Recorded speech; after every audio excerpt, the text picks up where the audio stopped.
Sa nakaraang video, papalapit na ang Lizard Lord kay Lin Tian para salakayin gamit ang kanyang bibig na puno ng laway sa bakterya, bawat patak nito ay naglalaman ng bilyong mikrobyo. Sa mundong to na walang antibiotics, kahit bahagyang damikit sa balat ang likidong yun, kayang mabulok ang laman ng isang tao hanggang buto sa loob lang ng 3 araw. Agad na kumilos si Lin Tian. Aktibo ang kanyang skill, Crippled Roar.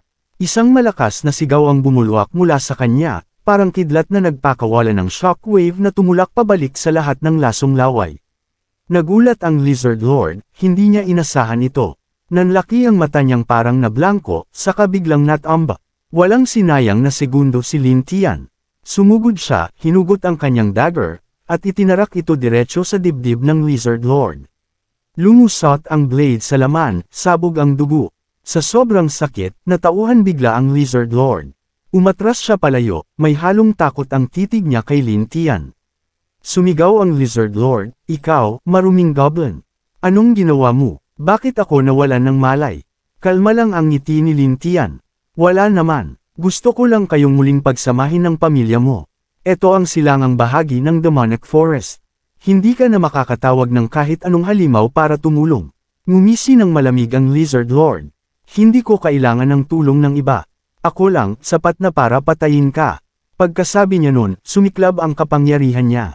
Kumislap ang kanyang gintong kaliskis, lumobo ang mga muscle, at pati sugat na ginawa ni Lin Tian, tuluyang naghilom. Sa loob ng ilang segundo, naging mas malaki at mas nakakakilabot siya kaysa dati. Nagkatinginan ang mga goblin sa paligid. Ramdam nila, hindi magiging madali ang laban na to. Pero ngumisi lang si Lin Tian. Alam niya na may ganitong klaseng regeneration ang kalaban. At sigurado siyang isang beses lang ito nagagamit, parang buntot ng butiking nahuhulog para makaligtas. Kaya't napagdesisyonan niyang gumamit ng Earth Element spell para ma-stalk ang kalaban sa lupa, tapos titirahin niya gamit ang Blood Ruin skill niya. Pasigaw ang Lizard Lord, "Mayabang, ang kapangyarihan ko, walang hanggan. Anong magagawa mo laban sa akin?" Pero sa mismong sandaling yun, isang gintong espada ang lumusot sa likod ng Lizard Lord.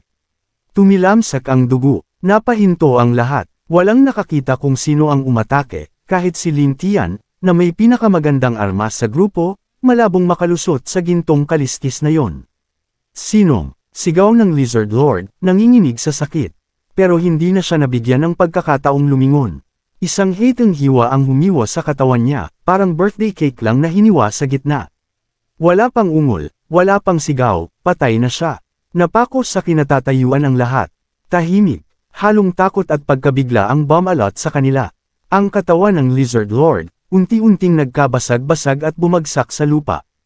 At mula sa kanyang likuran, unti-unting lumitaw ang isang babae. Nakasuot siya ng lukot-lukot na puting nightgown. Gusot ang mahabang blonde na buhok na parang hindi nasukli ng ilang taon. Malalaki niyang asul na matay na katitig, parang may natagpuan siyang matagal nang nawawala. Mahinang bulong niya, "Sa wakas, nakita rin kita." Siya'y walang iba kundi si Sword Saint Alice. Napasigaw sa takot ang mga goblin. "Diyos ko, si Sword Saint Alice yan. Boss, tumakbo ka na, kami na ang bahala rito. Patay tayong lahat. Diyos ko, mamamatay tayo." Sa sobrang sindek, nagtakbuhan na ang mga low-rankang goblin, kanya-kanyang ligtas ng buhay. Sa gitna ng kaguluhan, biglang bumagsak sa lupa ang katawan ni Alice. Tumahimik ang buong battlefield. Dahan-daang lumapit si Lin Tian, gulat na sinundan pa siya ni Alice hanggang dito. Kahit halatang nanghihina na ang katawan nito, nagawa pa rin niyang patayin ang Lizard Lord gamit lang ang kalaw-angin na espada. Sa isip ni Lin Tian, swerte pa rin siya't nawala ng malay si Alice. Dali-daling lumapit si Berserk Goblin, hawak ang palakol sa isang kamay at espada sa kabila. Sinabi niyang ito na ang tamang pagkakataon, habang walang malay ang tao, alisin na ang banta. Patayin na natin siya habang mahina pa. "Gobushan, Gubudi, umatras muna kayo." Pagkasabi nito, agad lumayo ang dalawa mula sa Berserk na Goblin. Pagkatapos ay nagkunwaring abala, kunwari sobrang interesado sa isang kahoy na upuan sa tabi nila. "Grabe, tibay ng upuang to, boss. Napansin mo," napailing si Lin Tian. "Mga tanga, wala ngang malay yung babae, takot pa rin kayo. At sino bang nagsabing papatayin natin siya? Mas mahalaga siya ng buhay." Agad niyang iniutos na itali si Alice. Kumislap ang interes sa kanyang mga mata, isang fallen angel, nakahandusay sa putikan.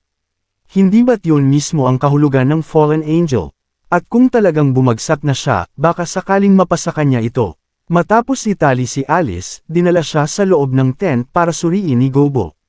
Napansin agad ni Gobo na sobrang ganda ni Alice, ang kutis niya'y parang di pa natatamaan ng dumi ng mundo, sobrang lambot.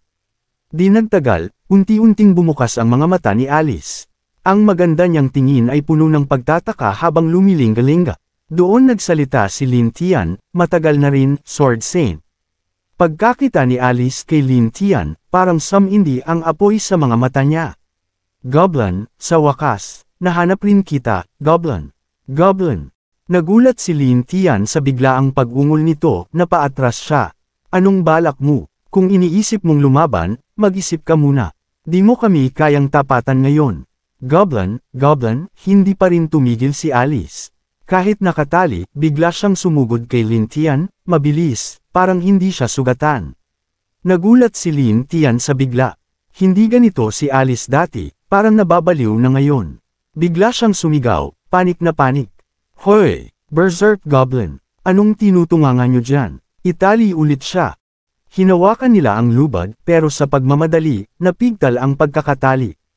Parang balatang mansanas, tuloy-tuloy na kumalas ang tali sa katawan ni Alice. Parang may nasirang selyo, isang iglap nasa harap na agad ni Lin Tian si Alice. Pakiramdam ni Lin Tian, tumigil ang puso niya. Tapos nako, bulong niya sa sarili. Kapag nabigyan pa ako ng isa pang pagkakataon, una kong gagawin, papatayin ko agad si Alice. Pangalawa, parurusahan ko tong tatlong inutil. Sa isang sulok, nagbubulungan na rin ang tatlong goblin, nanginginig. Tapos na, yari na si Boss. Berserk Goblin, pinahamak mo si Boss. Pagkakita ni Lin Tian na sumugod si Alice papunta sa kanya, agad siyang nakaramdam ng matinding kaba. Pero ang hindi inaasahan ng lahat, ay hindi pala siya aatake. Sa halip, lumuhad si Alice sa harap ni Lin Tian. Ang magaganda niyang mata ay kumikislap ng kabab ang loob at pagmamakaawa. Goblin, hindi ako pumunta rito para lumaban sa'yo, mahinang sabi ni Alice. Pumunta ako para humiling, kung pwede mo ba akong bigyan ulit ng anak. Habang nagsasalita siya, namula ang kanyang pisngi at ang tinig niya'y naging mahina, parang nahihiya, halos hindi marinig, parang imposible. Tumahimik ang lahat, walang bulungan, walang hininga, ni isang hikbit. Tumayo ang Goblin Slayer na parang naging estatwa, nauuto, sino bang hindi nakakakilala sa kanya? Sino ang hindi nagbibigay galang? Pero ngayon, narito siya, nakaluhod sa harap ni Lin Tian, nakikiusap na bigyan ng isang anak. Ang pinakanagulat sa lahat, syempre, si Lin Tian mismo. Pilit niyang pinanatili ang pagiging kalmado, sabay sabing, Lady Sword Saint. Seryoso ka ba? Pero sa isip niya, may hinala na akong darating ang araw na babagsak siya, pero akala ko'y dahil sa kalayawan, sa kasiyahan, o sa pagtalikod sa prinsipyo, pero to. Hihingi ng anak. Akala ba niya vending machine ako ng tamod? Pero ang tingin ni Alice ay biglang naging seryoso, matalim na, may halong banta. Wala nang bahid ng hiya sa kanyang mukha. Oo, seryoso ako. Lahat ng galit sa pagitan natin, kalimutan na. Basta bigyan mo lang ako ng isa pang anak. Kung hindi, hindi kita kailanman mapapatawad. Hindi agad pumayag si Lin Tian. May kakaiba siyang nararamdaman. Ulitin mo nga. Ayon sa sinabi mo, dati muna akong nabigyan ng anak. Nasaan na yung batang yun? Biglang nanginig ang buong katawan ni Alice. Puno ng luha ang magaganda niyang mata, mabigat at mainit, bumagsak sa pisngi niya. Tumitig siya sa langit at napabulalas, halos hindi makapagsalita. O Diyos sa langit, patawarin mo ang iyong abang alagad. Hindi ko natupad ang parusa mo sa akin. Kasalanan ng mga tao, hinadlangan nila ako, bigyan mo ako ng isa pang pagkakataon. Isisilang kumuli ang isang goblin, ako na mismo ang magpapalaki sa kanya. Lubos na siyang nalunod sa paniniwala na ito'y kagustuhan ng langit. Nakalimutan na niya ang mga taong nakapaligid. Sa isip ni Alice, ito na ang kabayaran sa kanyang mga kasalanan, ang pagpatay sa 12-dosenang sundalo ng imperyo. Habang tinitingnan siya, unti-unti nang nabubuong larawan sa isip ni Lin Tian. Parusa, ikalawang pagkakataon, goblin na anak. Naalala niyang matapos niyang tamaan si Alice ng isang skill, nawala ang lahat ng banal na kapangyarihan nito. At dahil doon, naniwala siyang ito'y kaparusahan ng Diyos. Umiling si Lin Tian at ngumiti ng sarkastiko. Tumayo ka nga, hindi ko naisip na ang dating makapangyarihang Sword Saint ay haantong sa ganito. Pero, kung tutusin, may dahilan. Pinatay mo ang sarili mong kababayan. Natural lang na magalit ang mga Diyos. Pero kung may gusto ka, may kailangan ka ring ibigay kapalit. Anuman, sagot agad ni Alice, walang alinlangan. Wala na siyang malinaw na pag-iisip. Isa lang ang laman ng puso't isipan niya, makapanganak muli upang mapatawad ng langit. Nag-isip saglit si Lin Tian, saka sinabi, kung ganon, mula ngayon, susunod ka sa akin hanggang sa mapawi ang kasalanan mo. Makatarungan yan. Isipin mong bahagi yan ng parusang itinakda ng Diyos para sa'yo. Sa loob-loob niya, napangisi siya. Sa lakas niyang to, sayang kung hindi ko gagamitin. Nagliwanag ang mga mata ni Alice. Kung ito ang parusa ng Diyos, tatanggapin ko ng buong puso. Halika na, hindi ko na kayang maghintay. Walang babala, hinayla ni Lin Tian ang Sword Saint papunta sa isang higaan na dayami sa loob ng maliit na tent. Nag-atubili si Lin Tian ng saglit pero hindi na tumutol. Sino nga ba naman ang tatanggi sa isang makapangyarihang asset na tulad niya? Ipinag-utos niyang paalisan ang lahat sa tent. Sa loob ng tent, bahagyang sinaglang ng ilaw ang lumulusot sa pagitan ng mga siwang. Umupo si Alice sa tuyong damo. Namumungay ang mga mata niya, ang malalalim na asul na mata ay puno ng damdaming hindi mabigkas. Dahan-dahan niyang inalis ang kanyang pangitaas. Lumiwanag ang makinis at maputing balat niya sa ilalim ng mahinang liwanag, tila rebeltong yari sa jade. Bagamat handa na ang isip niya, nanginginig pa rin ang katawan niya. Mahigpit na magkayakap ang kanyang mga hita, pilit pinanghahawakan ang natitira pang dangal bilang Sword Saint. Hanggang sa marahan siyang hawakan ni Lin Tian sa kamay, at tuluyang binura ang linya sa pagitan ng nakaraan at kasalukuyan. At ang banal na dalaga, ay di na muling naging banal. Sa labas ng tent, nanatiling kakaiba ang katahimikan. Tanging mga kakaibang tunog, tila mapang-akit at nakakatakot, ang umalangaw-ngaw mula sa loob, na nagpag-aisang panga ng ilang vampires na malapit doon. Napula ang pisngi ni Lily at nanginginig ang tinig. Ano bang tunog yan? Napangiti si Goblin Slayer, may halong ng pagkabibo at talinong alam niya. Bakit hindi mo hulaan? Sino kaya yung gumagawa ng mga tunog na yan? Si Alice, sagot niya. Yung babaeng tinaguri ang Holy Sword ng Empire ngayon.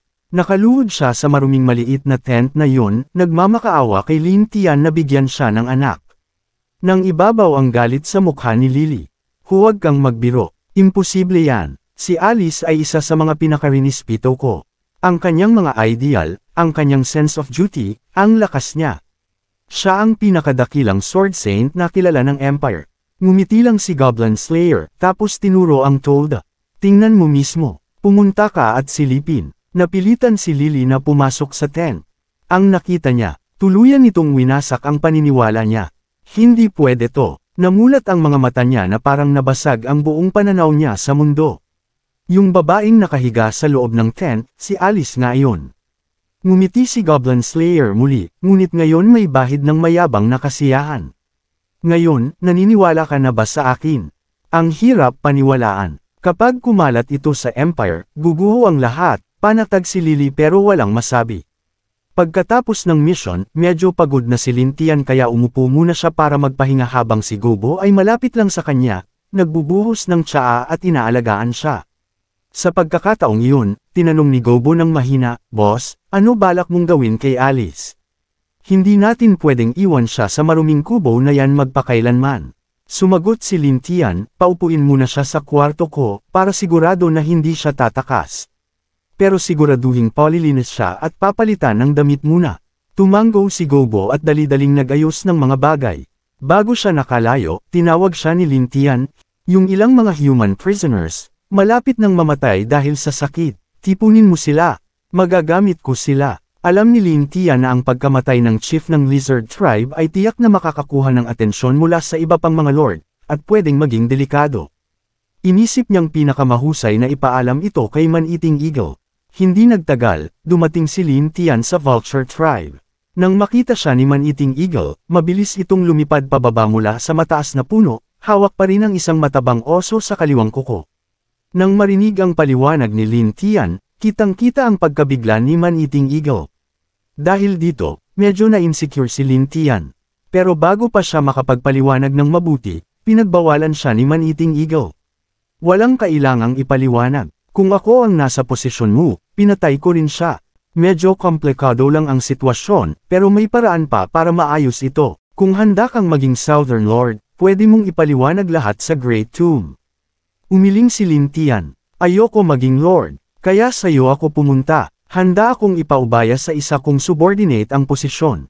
Tumingin si Man-Eating Eagle sa alok ni Lin Tian at huminga ng malalim. Bata pa ang tribe mo, kailangan talaga ang direktang pangangalaga mo. Pero delikado naman ang pagpapadala ng subordinate. Ano bang klaseng panganib? Tanong ni Lin Tian. Naging seryoso ang mukha ni Man-Eating Eagle. Kung ikaw ang pupunta, naniniwala akong kaya mong talunin ang sinuman na kalaban sa posisyon. Pero yung subordinate mo, hindi ako sigurado. Ngayon napatay na ang chief ng Lizard Tribe, tiyak na gagamitin ng Dream Demon mula sa timog ang pagkakataon para kumilos. Ang nilalang na yan ay matagal nang nais maging Southern Lord sa loob ng higit isang siglo, pero hindi pa rin niya natalo ang mga nakaraang Lord. Ano ba ang Dream Demon na yan? Pagod na tanong ni Lin Tian. Pinaliwanag ni Man-Eating Eagle, isa siyang 8th-tier spectral entity na may kakayahang kontrolin ang mga panaginip. Ipinanganak mula sa mga bangungot, hindi siya malakas sa direct combat, pero napakadelikado dahil kaya niyang kontrolin ang isip ng tao sa kanilang mga panaginip. Kahanga-hanga ang ideya kay Lin Tian. Ibaba ang ulo, nag-isip siya, isang nilalang na nakakontrol sa panaginip ng iba. Ang galing! Eksakto to ang kailangan ko para kay Alice. Makislap ang mga mata ni Lin Tian sa excitement. Lord Man-Eating Eagle, pwede mo ba akong dalhin sa kanya? Gusto kong makipag-deal. Bagamat may alinlangan, pumayag si Man-Eating Eagle at dinala siya sa timog. Lumipat ang eksena, sa harap nila nakalatag ang isang lupa na nababalot ng makapal na fog na papaligiran ng magulong mga tinik at tuyot na mga kagubatan, isang lugar na ikinakatakot pumasok ng kahit sino. Kahit isang maling hakbang lang, pwedeng mapunit ang balat mo sa matutulis na tinik. Nagsalita ang Man-Eating Eagle, dito nakatira ang Dream Demon. Maraming salamat sa panunood. Kung nagustuhan mo ang video, huwag kalimutang mag-like, mag-subscribe, at i-click ang bell icon para updated ka sa mga bagong kwento.